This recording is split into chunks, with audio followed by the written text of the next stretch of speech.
Hello! What's up mga idol? So karoon, everything is alright and panibagong tatuan at panibagong kagwapuan na naman tayo mga idol. So ngayon mga idol, may bagong tattoo na naman tayo. So nakikita nyo ay fully held yung ating Polynesian half sleeve ni Boss Idol Alvin. So ngayon magbabalik siya para dugtungan namin at gawin na namin tong full sleeve Polynesian wraparound tattoo. So yun, shout out Idol Alvin. So basta tapusin nyo to mga idol hanggang dulo para malaman natin kung makakayanan ba to sa bandang baba na wrap around Polynesian freehand tattoo. So yun, shout out mga idol at meron na namang nagpapa-shout out. So unahin na natin dito si Idol Kulot Naps. Piti ka idol, shout out idol. Oh, shout out sa'yo idol. At ni CJ Hondante, pa shout out dol from M lang North Cotabato. Si M lang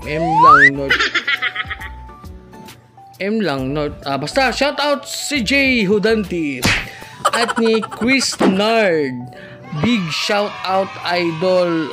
Big shout out idol Chris Nard. So yun lang yung ating mga shout out mga idol. So syempre yun nga, palagi na lang maikli yung ating video. Talaga namang maikli ating video, wala naman tayong matas na video. So yun, balik tayo sa ating tatuan mga idol. So yung mga ginamit palang needles natin dito, yung mga sizes mga idol is tatlong klase lang. Tawag dito 3OL,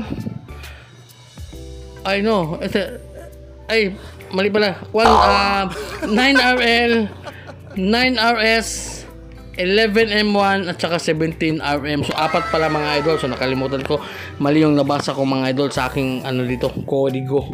So yun mga idol. Tapos yung voltage natin dyan is nasa 7.0 mga idol hanggang 7.5. So yun yung ating voltahe mga idol sa ating machine, no? So yun, natapos na pala. Napakabilis ng ating video. So napakalaki ng smile ni Idol Alvin. Yun nga lang, medyo hindi talaga namin natapos kasi nga medyo may kalakihan. So ito yung aming third session para sa project namin na full sleeve wrap around na Polynesian. So ito lang yung aming natapos after ng 7 hours mga idol. So mayroon pa kaming fourth session dito mga idol. So napaka-astig mga idol. Talagang nagustuhan talaga niya yan, no? So napakaganda na tingnan mga idol. So astig mga idol. Talagang medyo masakit nga lang yan, no? So kaya yun, abangan natin yung aming fourth session ni Boss Idol Alvin. So yun lang mga idol, and happy Wednesday.